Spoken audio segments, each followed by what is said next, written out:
शहीद ज़ुल्फ़िकार अली भुट्टो जो फर्ज़ंद शहीद मोहतरम शाहनवाज भुट्टो 19 जुलाई ते शहादत माणी जीअं त हुन जे अहसास सवाब लाइ मलाह हाउस क़ुरान ख़्वानी ऐं दुआ घुरी वई जंहिंमें पीपल्स पार्टी शहीद भुट्टो ॼामशोरो ज़िले सदर दीदार हुसैन बुगियो दुआ में शिरकत कई ऐं ज़िले सदर जे उहिदेदारनि शिरकत कई ऐं पीपल्स पार्टी शहीद भुट्टो जनरल सेक्रेटरी मज़हर हुसैन मलाह हाकिम मलाह खजानची comrade Anwar Ali Sheikh comrade Shahnawaz ख़ासकेरी Kamran Pathan doctor रफ़ीक भलाई दीदार बुगियो मीडिया सां ॻाल्हाईंदे चयो त बहादुर पीउ जे बहादुर पुटु शहीद शाहनवाज भुट्टो जी अॼु 35वीं वरसी मल्हाए रहिया आहियूं। असीं ॾह सर सिंध मीर मुर्तज़ा भुट्टो जा साथी हुन जा पैरवकार आहियूं।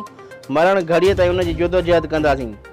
वधीक ॻाल्हाईंदे हुननि चयो त मीर मुर्तज़ा भुट्टो जी शहादत भुट्टे ख़ानदान जी वॾे में वॾी शहादत आहे ऐं इंशाअल्लाह ईंदड़ हुकूमत फातिमा भुट्टो जी थींदी। ज़रदारी टोले खे भॼण जी जाइ बि न मिलंदी। Bureau report Jamshoro Sindh social news ॼामशोरो।